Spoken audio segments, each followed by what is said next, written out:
Assalamualaikum warahmatullahi wabarakatuh. Selamat pagi, Ibu Farida Yudangningrum.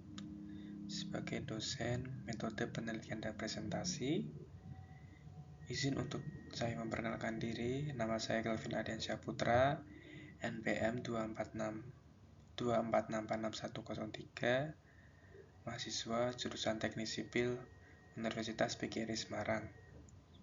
Berikut untuk presentasi tugas saya dengan berjudul hubungan antara praktik HSE, Health, Safety, and Environment, dan peningkatan produktivitas di sektor konstruksi. Bab 1, latar belakang. Latar belakang dari penelitian ini adalah industri konstruksi merupakan sektor dengan resiko kecelakaan kerja tinggi, tetapi pada saat yang sama dituntut untuk meningkatkan produktivitasnya, sehingga proyek berjalan efisien. Masalah muncul ketika implementasi HSE dianggap memperlambat pekerjaan. Padahal literatur menunjukkan praktik penelitian ini bertujuan untuk mengeksplorasi hubungan antara K3L dan peningkatan produktivitas di sektor konstruksi. Tujuan penelitian ini adalah yang pertama, mengkaji hubungan antara penerapan praktik HSE dengan produktivitas pekerja konstruksi. Kedua, mengidentifikasi faktor HSE yang paling berpengaruh terhadap produktivitas. Ketiga, menyusun kerangka strategi penerapan HSE yang mendukung peningkatan produktivitas di proyek konstruksi. Bab kedua, kajian pustaka. Produktivitas pekerja konstruksi. Produktivitas merupakan indikator penting dalam industri konstruksi. Karena itu, dapat menentukan keberhasilan proyek dalam mencapai target biaya, mutu, dan waktu. Produktivitas dapat dipahami dengan sebagai kemampuan menghasilkan output tertentu dan penggunaan sumber daya secara efisien. Dalam konstruksi, output dapat berupa volume pekerjaan, penyelesaian tahapan, atau kualitas hasil dalam waktu tertentu. Yang kedua, praktik HSE, Health, Safety, and Environment pada proyek konstruksi. Saat ini, praktik HSE penerapannya berdasarkan UU Nomor 1 Tahun 1970 tentang keselamatan kerja, yang berisi setiap tenaga kerja berhak memperoleh perlindungan atas keselamatan dalam melakukan pekerjaan, termasuk terhadap bahaya fisik, kimia, biologis, dan potensi kecelakaan lainnya.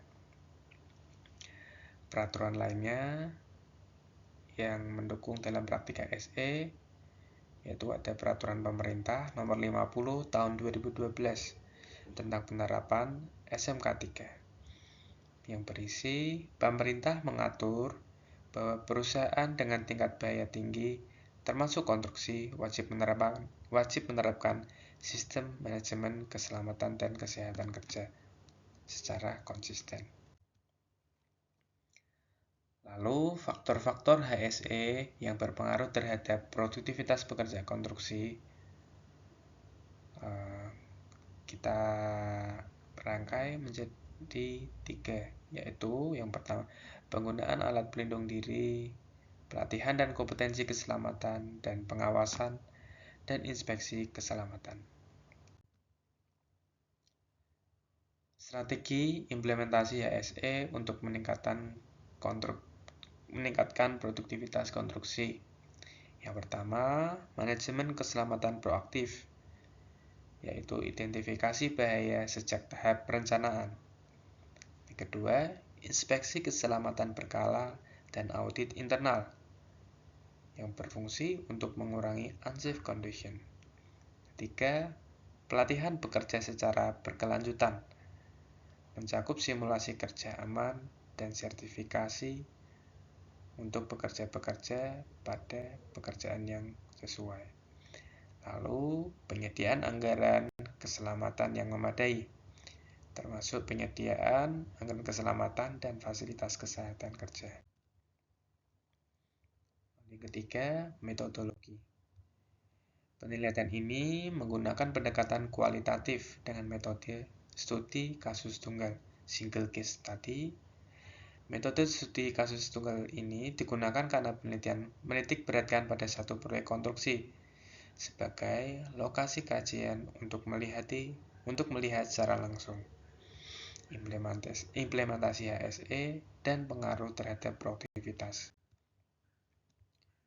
Lalu untuk subjek dan informan penelitiannya ada 4. Yang pertama HSE Officer sebagai penanggung jawab implementasi HSE.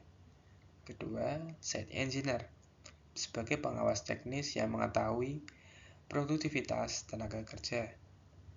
Yang ketiga, pelaksana tenaga pekerja lapangan langsung kegiatan konstruksi.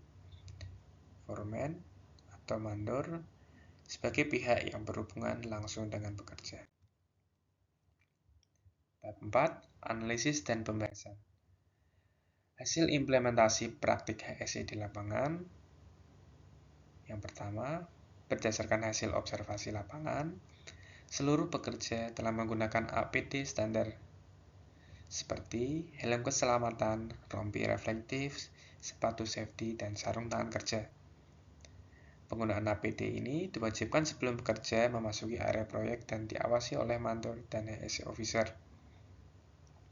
Lalu yang kedua, hasil wawancara dengan pekerja dan mandor menunjukkan bahwa penelitian keselamatan membantu pekerja lebih memahami risiko dan meningkatkan kewaspadaan dalam bekerja.